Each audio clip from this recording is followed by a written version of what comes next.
أعوذ بالله من الشيطان الرجيم بسم الله الرحمن الرحيم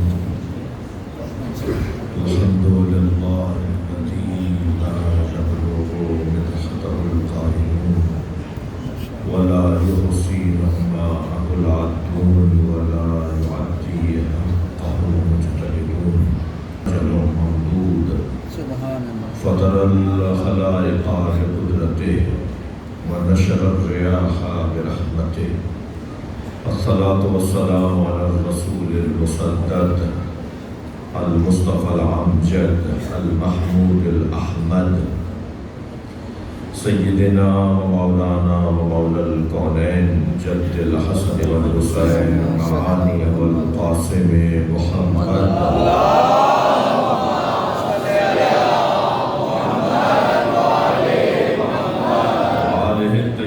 الطاهرين المعصومين الذين قال الله إنما يريد الله ليذهب عنكم الرجس أهل البيت ويطهركم تطهيرا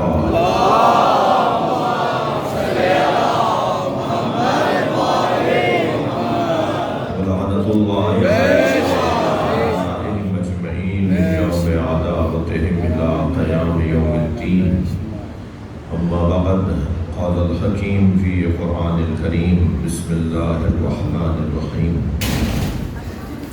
فمن حاجك فيه من بعد ما جاءك من العلم فقل تعالوا ندعو أبناءنا وأبناءكم ونساءنا ونساءكم وأنفسنا وأنفسكم ثم نبتهل فنجعل لعنة الله على الكاذبين صلوات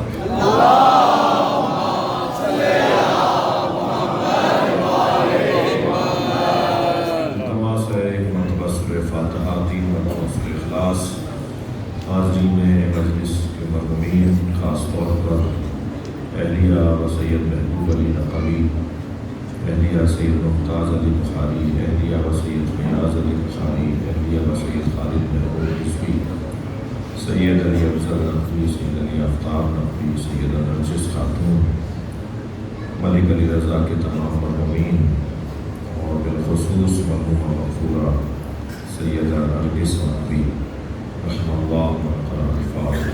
بسم اللہ الرحمن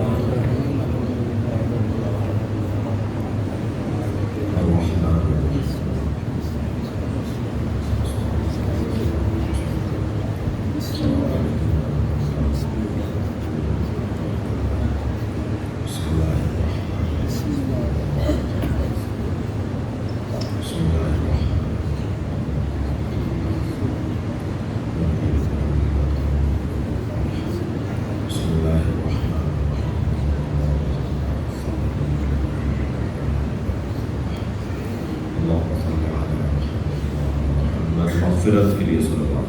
اللہم صلی علی محمد وعلی محمد. سورہ مبارکہ آل عمران آیت نمبر 61. اللہ عظمت پنجتن کا ایک باب روشن کر رہا ہے. سبحان اللہ. کل کی مجلس میں ابتدا ہی میں نے ایک جملہ کہا تھا، قرآن میں آیات تو اہل بیت کی شان میں بہت ہیں، مگر کچھ ایسی آیات ہیں جن پر کسی کو کوئی شک، تردد، تذبذب نہیں ہے. سب بالاتفاق جس آیت کا مصداق پنجتن کو قرار دیتے ہیں سبحان اللہ وہ یہ آیت ہے. سبحان اللہ. اور اس آیت سے آیت تطہیر کا بھی بڑا گہرا تعلق ہے. دونوں آیتوں کا بڑا گہرا ربط ہے. اس آیت کریمہ میں جس پہ کل تھوڑا سا کچھ دیر کے لیے ہم نے غور کیا، اسے آج دوسری منزل میں یوں کہوں گا کہ نبی مکرم کو اللہ نے پنجتن کے ذریعے سے جو معاونت، اعانت اور مدد فراہم کی، سبحان اللہ، سرکار کا کام تھا اور سرکار کو بہترین مددگار اللہ نے عطا کی. کوئی تحریک بغیر معاونین کے آگے نہیں بڑھ سکتی. کوئی کام بھی بغیر مددگاروں کے آگے نہیں بڑھ سکتا۔ میں قوم کے ان افراد سے کہوں گا کہ نبی کے ساتھ بظاہر ان لوگوں پہ غور کم کیا کرو جنہوں نے ساتھ نہیں دیا،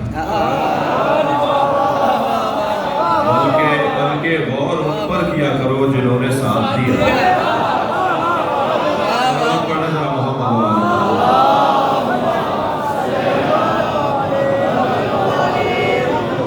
جنہوں نے نبی کا ساتھ دیا وہی خود ایک عنوان سے دلیل ہے کہ وہ اللہ کی جانب سے تھے۔ جی، اللہ جو کام اپنے اوپر دیتا ہے پھر اس کے سنبھالنے کا انتظام بھی خود کرتا ہے۔ مثلاً اس نے 2 چیزوں کا وعدہ کیا ہے کہ یہ میرا کام ہے، دو اس نے وعدے کیے ہیں، 2 واجب اس نے اپنے اوپر ڈالے ہیں۔ ہم پر بہت سارے واجب ڈالے ہیں، 2 واجب اس نے اپنے اوپر رکھے ہیں۔ سبحان اللہ۔ ایک واجب یہ کہ ما من دابۃ فی الارض الا علی اللہ رزقها، زمین پر کوئی ہلنے والا رینگنے والا کوئی موجود ہی نہیں ہے مگر اس کے رزق کی ذمہ داری اللہ کی ہے۔ صلوات پڑھیں محمد علیہ وسلم۔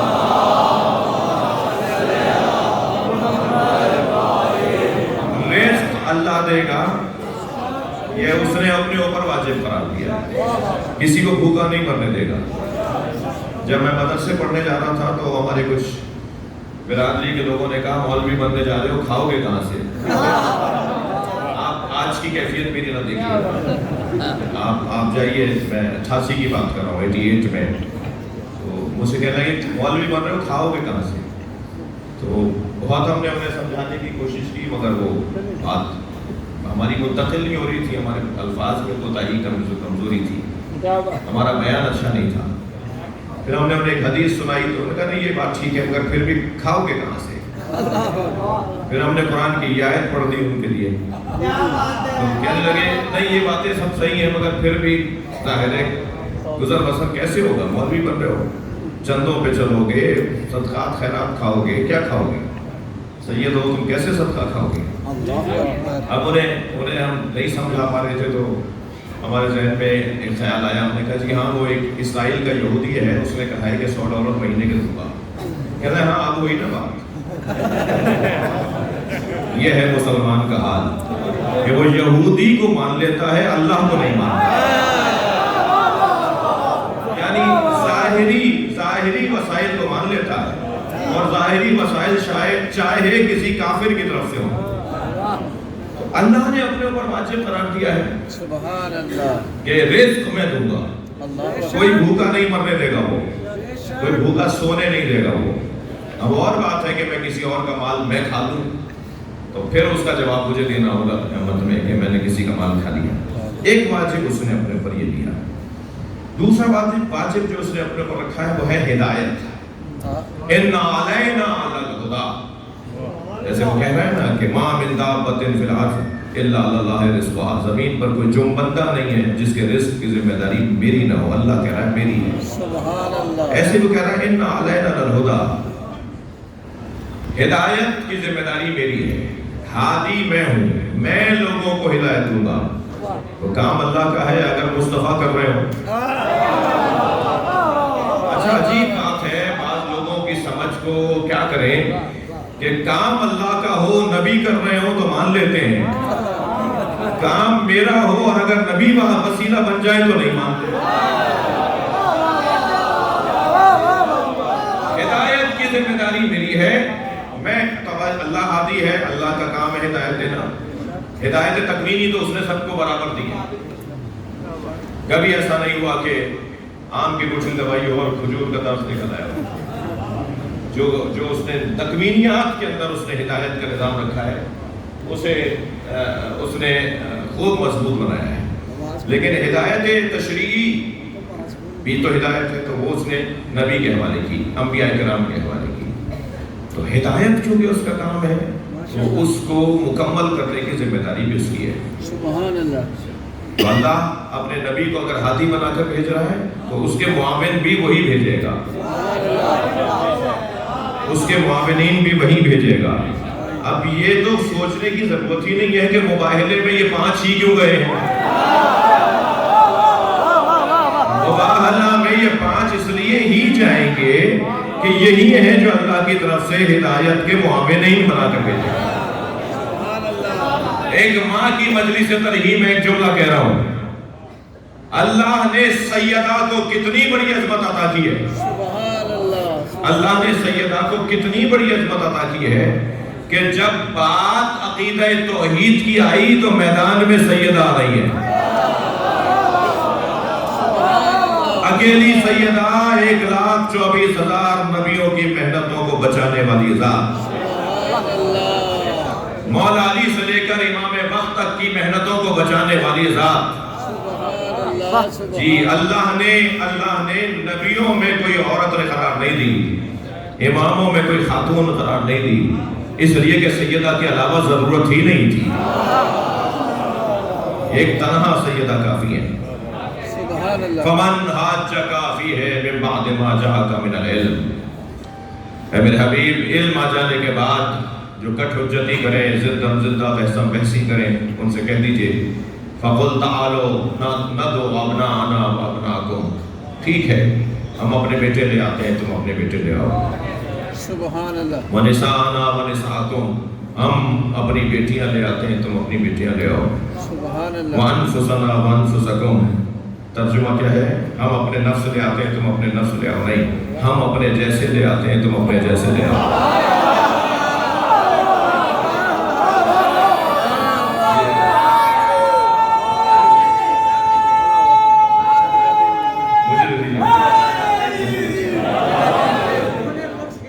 ایک صلوات پڑھ لینا محمد۔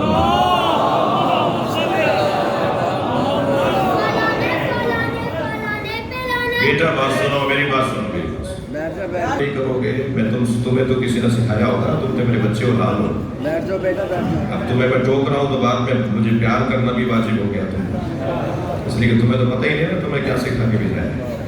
تو میں جو لائف مجلس سے اپنی بند کروا رہا ہوں گزشتہ 4 سالوں سے، لوگ سمجھ نہیں رہے کیوں لائف بند کروا رہا ہوں، اس لیے کہ ہماری مجلس میں کوئی بھی کھڑا ہو جائے گا، کوئی ربائی پڑھ دے گا تو وہ تو پڑھ کے چلا جائے گا، جواب بانی کو دینا ہوگا یا مجھے، جو تقریباً 50 سال کے بعد ماحول بدلنے میں فقیر کامیاب ہوا ہوں کہ ہماری مجلسوں میں اہل سنت نے آمد چھوڑ دیا تھا۔ الحمدللہ مجھ فقیر ایک ہوں ان میں سے، میں نہیں کہہ رہا کہ سارا میرا کام ہے، ان میں سے ایک ہوں کہ جنہوں نے یہ ماحول بہتر کیا ہے۔ ہماری مجلسوں میں اہل بیت کے چاہنے والے اہل سنت بھی آتے ہیں، تو آپ نے میرے بھائی نے دروازے پہ کسی کو کھڑا تو کیا نہیں کہ وہ یہ چیک کرے، شناختی کارڈ دیکھیں گے تو تم شیعہ ہو یا سنی ہو۔ جب آپ دروازے پر کسی سے پوچھ نہیں رہے کہ تم سنی ہو شیعہ ہو تو سنیوں کے احساسات کا خیال رکھو۔ صلوات پڑھ لینا محمد و آلہ۔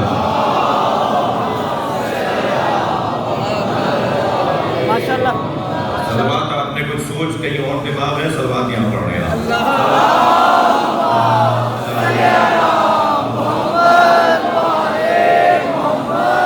اس سے بہتر اور بلند صلوات۔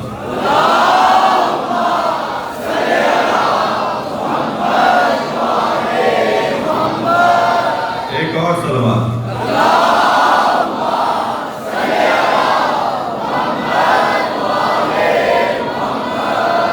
بات آگے بڑھے، ہم اپنے نفسوں کو لاتے ہیں، تم اپنے نفسوں کو لاؤ، نہیں ہم اپنے جیسوں کو لاتے ہیں، تم اپنے جیسوں کو لاؤ۔ امت کا ایک طبقہ نبی کو اپنے جیسا کہتا ہے، اللہ نے علی کو نبی جیسا کہا ہے، علی کو اللہ کے علاوہ کوئی نبی جیسا نہیں ہے۔ اللہ لا نبوت بعدی، یا علی تم میرے ساتھ ایسے ہی ہو، میری نسبت ایسی ہی رکھتے ہو جیسے ہارون اور موسیٰ کو، مگر کیونکہ ہارون بھی نبی تھے، موسیٰ بھی نبی تھے، لہذا نبی کو یہ کہنا پڑا کہ میرے بعد کوئی نبی آنے والا نہیں ہے۔ بھائی میرے بھائی محمد علی انجینئر نے ابھی پچھلے دنوں ایک اچھا جملہ کہہ دیا، جس کی جو بات اچھی ہو اسی کے نام سے نقل کرنا ہی ایمانداری ہے۔ ماشاءاللہ کیا کہنے میرے بھائی نے ابھی پچھلے دنوں ٹی وی چینل پر ایک جملہ کہا کہ اگر کوئی نبی کے بعد نبی ہوتا تو علی ہوتا۔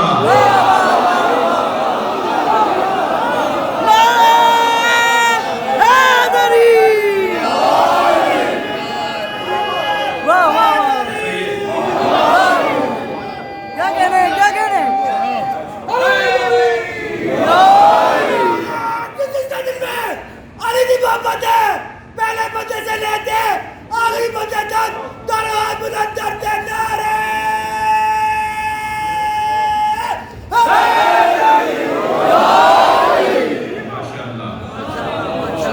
مجلس تو ویسے ہی بر صغیر میں ہندوستان پاکستان کا یہی انداز ہے، جو نعرے اور صلواتوں پہ کبھی کبھی مڑ کے دیکھ رہے ہوتے ہیں کہ یہ کیوں نعرہ لگا رہا ہے، میں انہیں بتا رہا ہوں پاکستان میں مجلس ہو رہی ہے، تو یہ اس کا حصہ ہے۔ ایک صلوات اور پڑھ لیں نبی کی نام۔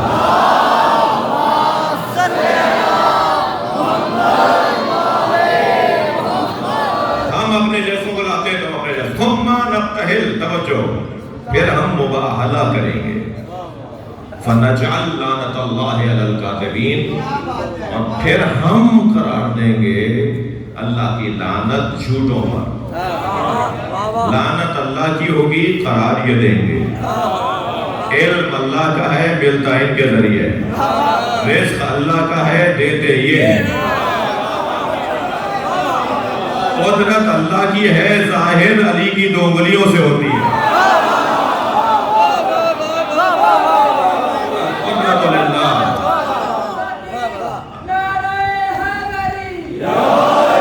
العلم للہ، انما الغیب للہ، القدرت للہ، الرزق للہ، العزت للہ، یہ ساری چیزیں اللہ کی ذاتی ہیں، اور جس کی وہ ذاتی چیزیں ہیں وہ کہہ رہا ہے کہ میں جسے چاہوں ملک دے دوں،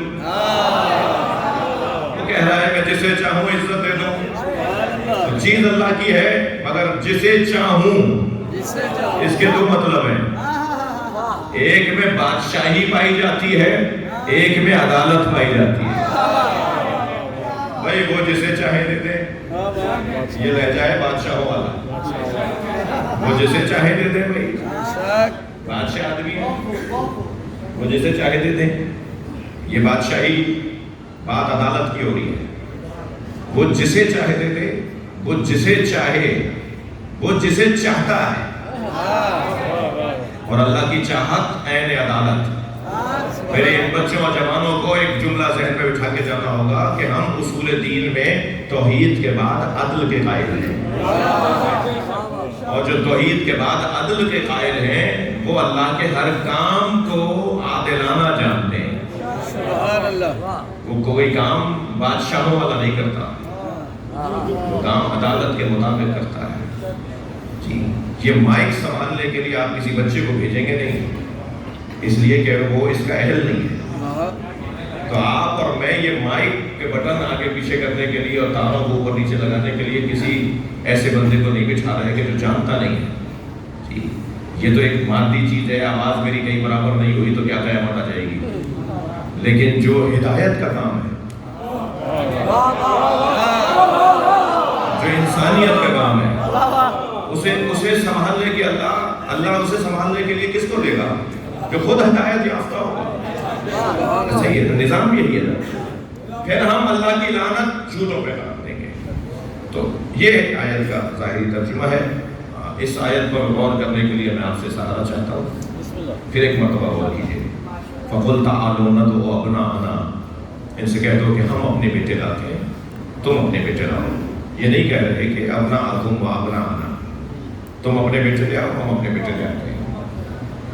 جی جو اپنے گھر سے اپنی تحریک کا آغاز نہ کرے، سبحان اللہ، سبحان وہ اللہ، سچا محرک نہیں ہے۔ جس کے گھر والے اس کا ساتھ نہ دیں وہ سچا محرک نہیں ہے۔ سچا محرک وہ ہے کہ جس کے گھر والے اس کا ساتھ دیں۔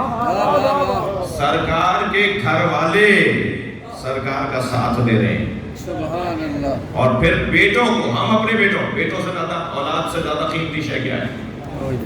یہ اولاد سے زیادہ کوئی شے قیمتی نہیں ہے. اسی لیے حضرت ابراہیم نے بھی سب سے بڑا جو امتحان دیا ہے وہ اولاد کی قربانی دی ہے، جس کے بعد آپ کو امامت ملی ہے، جس کے بعد اللہ نے کہا ہے کہ اس سے بڑی قربانی نہیں ہے. ان ھذا لھو البلاء المبین، سورہ صافات. اس سے بڑا امتحان ہم نے کسی سے نہیں لیا. پھر آگے جا کے کہا کہ وَفَدَيْنَاهُ بِذِبْحٍ عَظِيمٍ، جو سب سے بڑا امتحان ہم نے تاریخ ابدیت میں ابراہیم سے لیا ہے. اس سب سے بڑے امتحان کو ہم مؤخر کر رہے ہیں، ابراہیم کے ہی نسل سے آنے والے حسین سے لیں گے. قرآن میں عاشور کے دن کے اوپر یہ آیت ہے، وَفَدَيْنَاهُ بِذِبْحٍ عَظِيمٍ، جسے علامہ اقبال نے کہا ہے اللہ اللہ بائے بسم اللہ پدر، مانیے ذبح عظیم آمد بسر. مگر سب سے بڑا امتحان حضرت ابراہیم کا اولاد کی قربانی. خود آگ میں چلے گئے، یہ بڑی قربانی نہیں تھی، لیکن جب بچے کے گلے میں چھری چلا دی تو پھر اللہ نے کہا یہ سب سے بڑی قربانی. اولاد سے بڑی تو کوئی قربانی نہیں ہے. نبی اپنی اولاد کو لے کر آ رہے ہیں. نبی کی تو کوئی اولاد نہیں ہے، بیٹا نہیں ہے سرکار کا. اس آیت میں جب اللہ نے کہا کہ ہم اپنے بیٹے لاتے ہیں، نبی سے کہلوایا ہم اپنے بیٹے لاتے ہیں، تم اپنے بیٹے لے کر آؤ، تو اب جو نبی کے بیٹوں کی جگہ میدان میں جائے گا وہی نبی کا بیٹا کہلائے گا. لہذا قیامت تک نسل نبی کا اگر عنوان ہے تو وہ حسین سے ہے. اور مولا کائنات تو اس بات پر گویا فخر کرتے تھے، میں اپنے محاوراتی جملوں میں کہہ رہا ہوں، جھومتے تھے خوشی سے. اور ایک خط کے جواب میں بھی حضرت نے لکھا کہ تم میری برابری کیا کرو گے.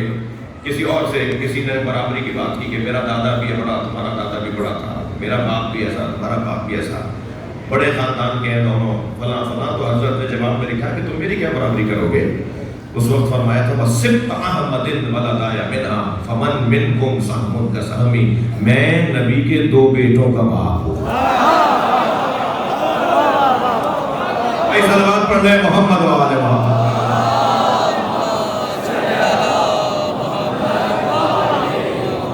تم میں سے کون ہے جو میرے برابر میں آ کر بات کرے؟ تو مولا فخر کرتے ہیں اس بات پر کہ میں نبی کی اور نبی کے بیٹوں کا باپ. قرآن کی زبان میں حسنین نبی کے بیٹے. جب ہارون رشید نے سرکار کو سلام کیا تو کہا یا رسول اللہ السلام علیک یا رسول اللہ. قریب میں ہی امام موسیٰ کاظم تشریف فرما تھے، آپ نے آواز دے کر کہا السلام علیک یا جدہ یا ابتا، سلام ہو میرے بابا آپ پر. تو وہ مڑا اور کہنے لگا آپ کے بابا کیسے ہیں؟ آپ تو بیٹی کے بیٹے ہیں. حضرت نے فرمایا ابھی اگر قبر مبارک سے سرکار باہر آ جائیں اور تمہاری بیٹی مانگے کہ میں اپنے آپ میں لینا چاہتا ہوں تو کیا ارادہ ہے؟ کہنے لگا میرے لیے اعزاز ہے، میرے لیے اعزاز ہے کہ میں نبی میرے داماد ہو جائیں گے. حضرت نے فرمایا مگر میری بیٹی نہیں مانگ سکتے، اس لیے کہ میری بیٹی ان کی بیٹی ہے. میں دلیل دی حضرت نے عملی طور پر، ابنانا و ابناکم، ہم اپنے بیٹے لاتے ہیں تم اپنے بیٹے لے کر آؤ. ونساءنا و نساءکم، ہم اپنی بیٹیاں لے کر آتے ہیں تم اپنی بیٹیاں لے کر آؤ. عزیزو بڑی عظمت ہے.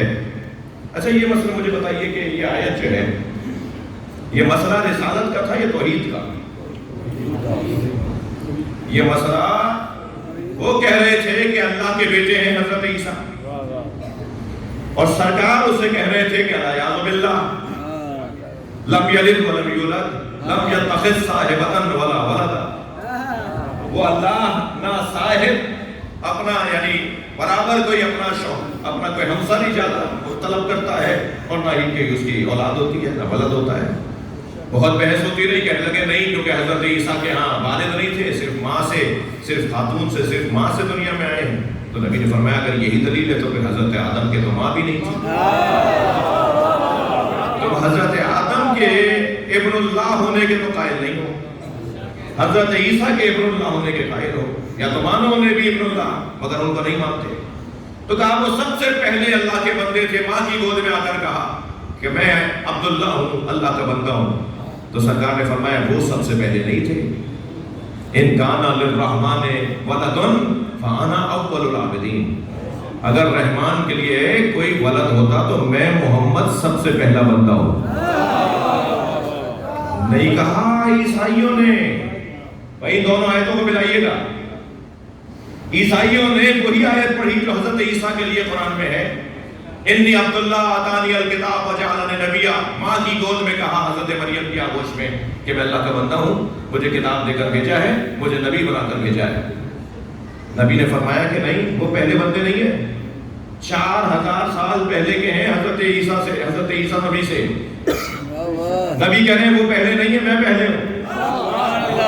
عیسائیوں نے رد نہیں کیا اسے کہ آپ کی آمد تو ابھی یکم عام الفیل میں ہوئی ہے، حضرت عیسیٰ تو ہزاروں سال پہلے آپ سے آ چکے ہیں، آپ کیسے کہہ رہے ہیں کہ میں ان سے پہلے کا بندہ ہوں؟ عیسائیوں نے مان لیا کہ اس دنیا سے بھی کوئی اور دنیا آگے ہے، مگر مسلمان نہیں مانتا، مسلمان تو ظاہری نگاہوں سے دیکھتا ہے۔ اس آیت کا کیا مطلب نکلے گا سوائے اس کے کہ ہمیں نبی کے ظاہری دنیا میں آنے سے پہلے بھی کوئی دنیا، کوئی حیات ماننی پڑے گی۔ ان کان الرحمن ان کان للرحمن ولد، آیت ہے یہ، اگر رحمان کے لیے کوئی ولد ہوتا، کوئی بیٹا ہوتا، فانا اول العابدین، تو میں تو سب سے پہلا بندہ ہوں۔ کوئی نہیں تھا اور میں نے اللہ کا سجدہ کیا، تو کوئی تو بڑھ کر کہتا کہ آپ سے پہلے تو ابراہیم ہے، آپ سے پہلے تو عیسیٰ ہے، آپ سے پہلے آدم ہے، مگر کسی نے جواب نہیں دیا سرکار کو، اس لیے کہ وہ جانتے ہیں، عیسائی جانتے ہیں کہ حضرت نبی مکرم دنیا میں آنے سے پہلے بھی اللہ کے بندے ہیں۔ جی مسلمان کہتا ہے کہ 40 سال کی عمر میں نبی ہوئے، بھائی 40 سال کی عمر میں نبی نہیں ہوئے، نبی اس وقت بھی نبی تھے، حدیث کو پورا پڑھنا ہوگا، میرے مولا نبی فرما رہے ہیں کنت نبیا وآدم بین الماء والطین، میں اس وقت بھی نبی تھا جب آدم آب و گل کی درمیانی کیفیت میں تھے۔ یہ حدیث تو آپ نے پہلے بھی سنی ہوئی ہے، مگر ایک اور حدیث کا فکر آپ کو سنانے جا رہا ہوں، حدیث یہاں مکمل نہیں ہو رہی۔ کنت نبیا، میں اس وقت بھی نبی تھا، وآدم بین الماء والطین، آدم جب آب و گل کی درمیانی کیفیت میں تھے، وکان علی ولیا قبل الخلق اجمعین، دنیا میں کوئی خلق ہی نہیں ہوا تھا، علی ولی تھا۔ صلوات پڑھیں محمد و آل محمد۔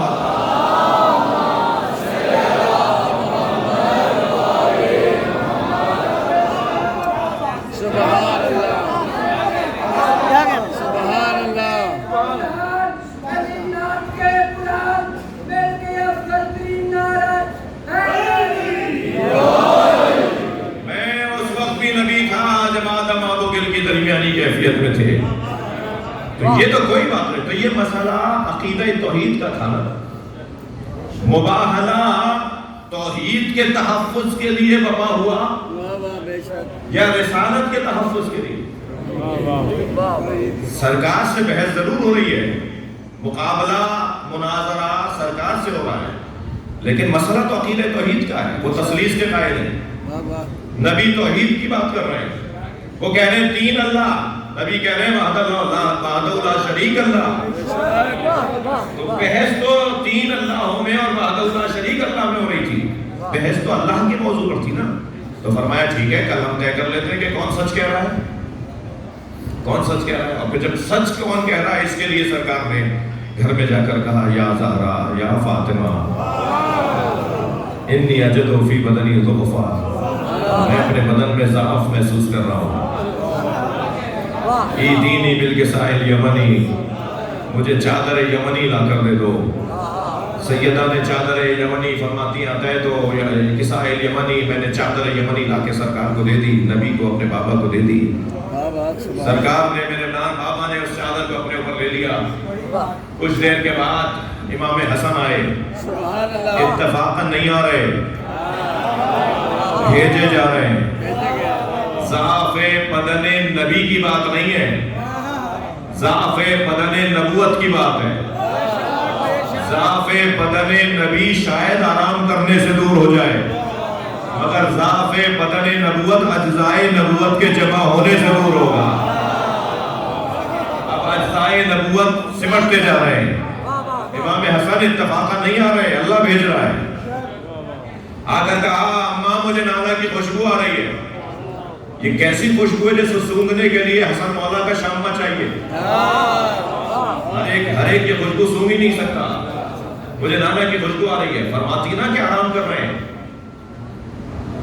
بچہ کبھی بڑے کی گود میں آغوش میں بعد ساتھ لیٹنے کے لیے آئے تو اسے کہا جائے گا نا کہ آرام کرنے دو, لیکن بی بی نے فرمایا چادر کے نیچے. مولا نے بھی وہاں جا کے سلام کیا تو سرکار نے جس خوشی سے جواب دیا ہے وہ حدیث کے ساتھ میں آپ پڑھ چکے ہیں. جیسے انتظار ہو رہا ہو کہ کب آؤ گے. اور جب چادر میں لے لیا تو کچھ ہی دیر کے بعد بلا فاصلہ امام حسین آئے. یہ حسن حسین کی ترتیب نہیں ہے, امامت کی ترتیب ہے. اور آنے کے بعد ایک مرتبہ کہا کہ مجھے نانا کی خوشبو آ رہی ہے. فرمایا تمہارے بھائی کے ساتھ چادر میں. قریب جا کے نانا کو سلام کیا, ایسے ہی پیار سے جواب دیا, انہیں بھی چادر میں لے لیا. اچھا یہ دونوں تو شہزادے کم سن تھے. ہم کسی اور کی زبان میں بھی تو کبھی کبھی بات کرتے ہیں نا. آپ کہتے ہیں بچے تھے. مولا علی تشریف لا رہے ہیں تو فرماتے تھی نا مولا علی کو کہ آرام کر رہے ہیں. مگر میں صرف یہ نہیں بتایا کہ آرام کر رہے ہیں, بلکہ بتایا آپ کے بچوں کے ساتھ ہیں. اور مولا نے چادر کے قریب ہو کر سلام کیا اور نبی سے اجازت مانگی اور نبی نے کہا چادر میں آ جاؤ. بھائی بچوں کا بڑے کے ساتھ لیٹنا سونا تو سمجھ میں آتا ہے. چادر کے اندر کسی بڑے کا بڑے کے ساتھ جانا کیسے سمجھو گے؟ زیادہ ٹائم نہیں لگے گا سمجھنے میں, کچھ ہی دیر میں آیا تطہیر نازل ہو رہی ہے. فرمایا میرے ساتھ میرے چادر میں آ جاؤ. جناب زہرا نے پھر آ کر, اچھا انہیں نہیں معلوم, آپ کو تو سیدہ پتا ہے. سیدہ نے آ کے کہا بابا میں چادر میں آ جاؤں. فرمایا چادر میں آ جاؤ. اور جب چادر میں جمع ہو گئے, اب نتن صاحب کا جملہ مجھے یاد آ رہا ہے. جعفریہ کالونی کے پرانے مجلسی مزاج لوگ تشریف فرمائے. نتن صاحب لاہور بہت آ چکے ہیں. نتن صاحب فرماتے ہیں جب نبی نے اینٹوں کے گھر میں چادر کا گھر بنایا,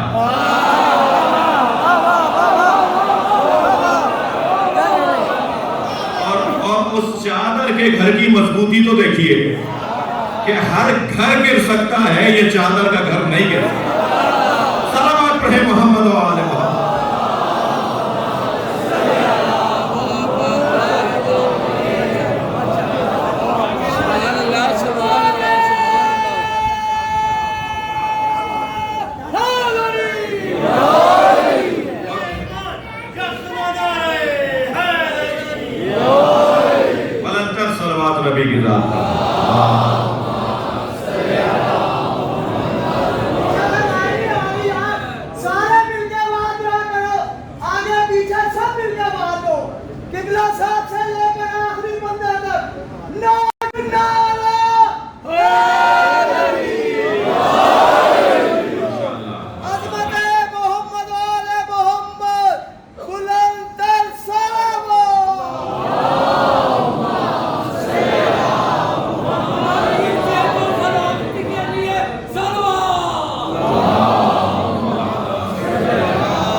جوانوں بچوں یہ دونوں بزرگ آپ کو کچھ سکھا رہے ہیں.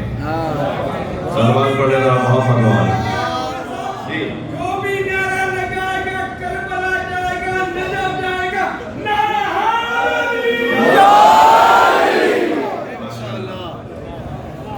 توجہ کر لیا آپ نے. بسم اللہ. چادر میں جب سرکار نے لے لیا, جب سرکار نے چادر میں لے لیا, اچھا آپ باذوق لوگ ہیں تو میرا ذوق بھی تازہ ہو رہا ہے. اردو کا ایک محاورہ ہے کہ چادر دیکھ کر پیر پھیلاؤ.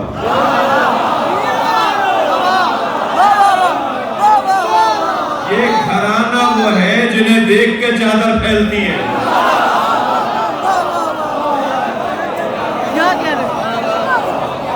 نبی پر بھی پوری اتر رہی ہے, حسنین آگے ان پہ پوری اتر رہی ہے, مولا علی آئے پوری ہے, جناب سیدہ آگئی پوری ہے. یہ چادر انہیں دیکھ کر پھیل رہی ہے. یہ مادی چادر کہاں ہے؟ جس چادر میں جبریل آ جائے وہ چادر مادی نہیں ہے. یہ ظاہر بین نگاہوں کو تو چادر نظر آ رہی ہے، مگر وہ مادی چادر نہیں ہے، وہ روحانی نورانی چادر ہے۔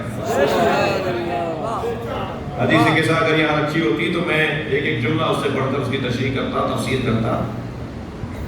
اس میں یہ ہے کہ کانہ البدر یتلالہ کانہ البدر فی لیلۃ تمامہ و کمالہ۔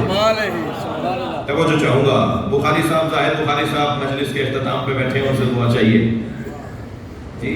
کانہ البدر یتلالہ کانہ البدر فی لیلۃ تمامہ و کمالہ۔ وہ متلعلع، یتلعلع، چمک، ایک روشنی کا تیزی کے ساتھ نکلنا۔ وہ روشنی ایسے نکل رہی تھی کہ گویا 14ویں کا چاند نکلا۔ وہ جو روشنی ایک دم ایسے نکلی جیسے 14ویں کا چاند نکل رہا ہو، وہ کہاں سے نکلی؟ جب چادر سب نے لے لی، یعنی چادر چاند بن گئی تھی۔ تمہیں ان کا نور ہونا سمجھ میں نہیں آتا۔ بھائی میرا مضمون نور نہیں ہے، لیکن حسین وادی ہے جس میں نے کچھ دیر کے لیے اپنے آپ کو داخل کیا ہے۔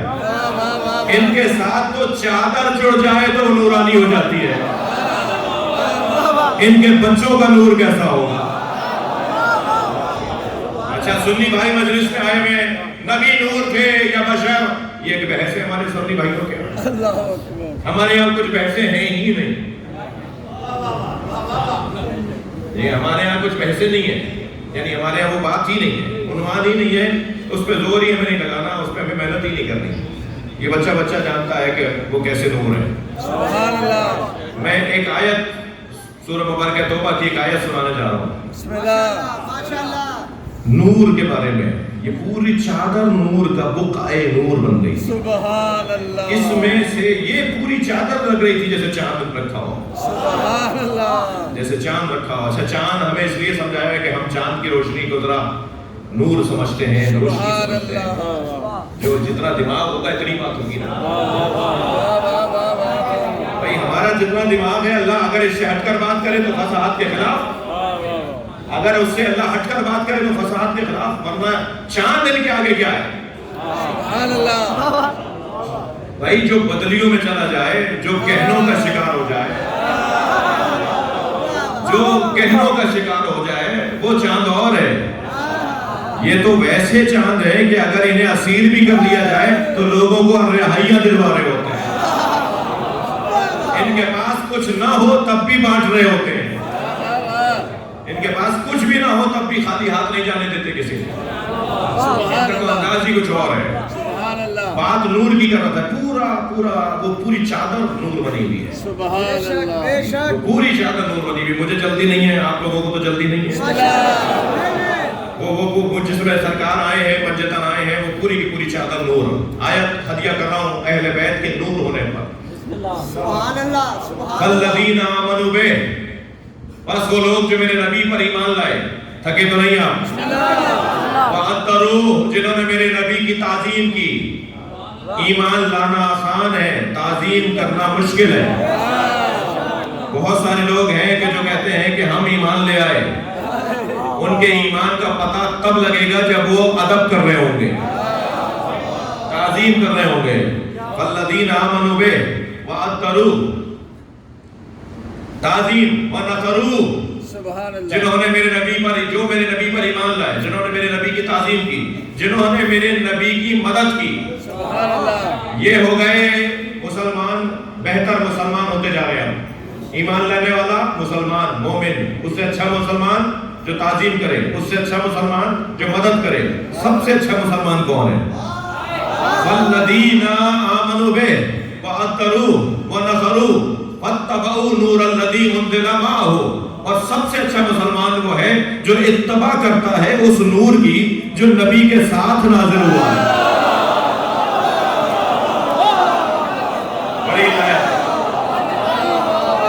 سب سے اچھا مسلمان وہ ہے جو ایمان کے بعد تعظیم، تعظیم کے بعد نصرت، نصرت کے بعد اس نور کی اتباع کرے جو نبی کے ساتھ نازل ہوا ہے۔ اہل دقت بیٹھے ہیں، علماء کرام تشریف فرما ہیں، عربی جاننے والے بیٹھے ہیں، اتباع اور اطاعت میں فرق ہے.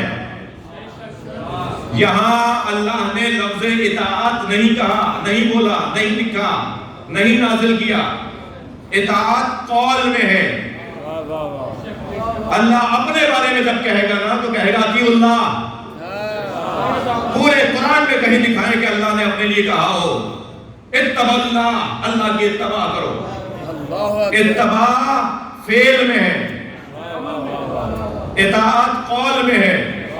یہاں اگر اللہ نے لفظ اطاعت استعمال کی ہوتی، فاتبعوا نہیں فاطیعوا کہا ہوتا اللہ نے، تو پھر یہ ہوتا کہ یہ قرآن نور ہے، نبی کے ساتھ قرآن نازل ہوا ہے، اور نور قرآن کا ایک نام ہے، قرآن کا ایک نام نور بھی ہے. تو اللہ کہہ رہا ہے کہ جنہوں نے میرے نبی پر، جو میرے نبی پر ایمان لائے، تعظیم کی، مدد کی اور قرآن کی اطاعت کی، وہ واقعی مومن ہے. سبحان اللہ. مگر اللہ اطاعت کا لفظ کہاں بول رہا ہے؟ اتباع کا لفظ لا رہا ہے. یعنی کوئی ایسا نور ہے جو عمل کر کے دکھاتا ہے. بھائی انہیں نبی نور ہونا سمجھ میں نہیں آ رہا ہے، قرآن علی کو نور کہہ رہا ہے جو نبی کے ساتھ نازل ہوا ہے. اب بھی اگر کسی کے حلق سے نہ اترا ہو تو حدیث سنا دیتا ہوں. انا والی من نور واحد، میں اور علی ایک نور کے دو حصے ہیں. نبی کا نور مکمل ہوتا ہے جب علی کا نور ملایا جائے.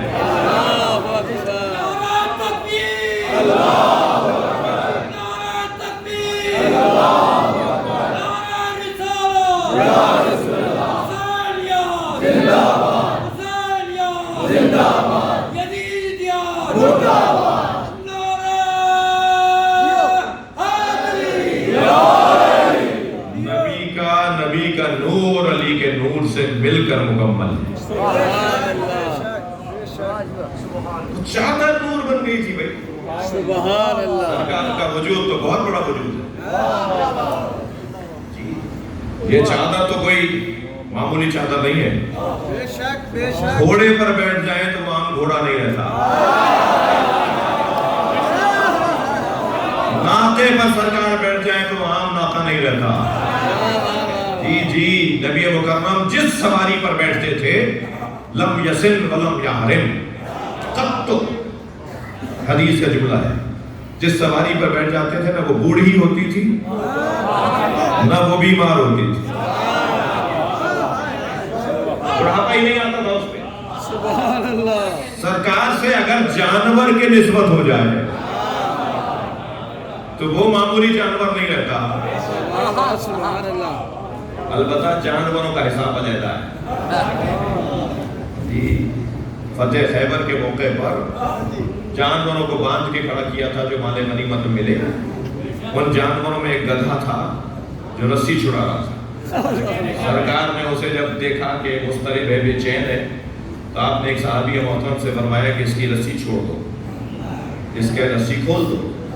جب اس کی رسی کھولی تو وہ دوڑتا آیا اور نبی کے پیروں کو اس نے بوسا دیا.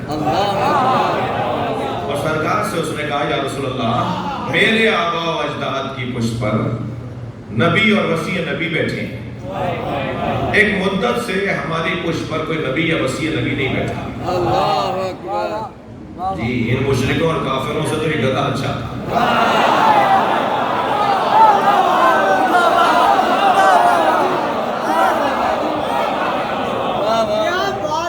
تو آپ میری پشت پر سواری فرمائیں اور یا علی سے کہیے کہ وہ بیٹھے. مولا نبی نے کچھ دیر اس پر سواری فرمائی اور اپنے اصحاب سے فرمایا کہ یہ مجھ سے منسوب ہے. اس کا نام آپ نے یافور رکھا. اس گدھے کا نام آپ نے یافور رکھا اور سرکار سے وہ منسوب ہو گیا. یافور، یا یہ عین فے واو رے، یافور. اور وہ نبی کے بیٹھنے اور نبی سے منسوب ہونے کی برکت سے اتنا سمجھدار تھا کہ سرکار اس کی پشت پہ اگر کوئی سامان رکھ کے کہتے تھے کہ فلاں صحابی کو دے کر آ جاؤ تو یہ اسی کے گھر جاتا. اسے آواز دے کر کہتے تھے، مسجد کے باہر وہ کھڑا رہتا تھا، اسے آواز دے کر کہتے تھے کہ فلاں کو بلا کر لے آؤ تو اسی کو بلا کے لاتا تھا. اب اگر کوئی خفا نہ ہو تو جملہ کہو، جو نبی کی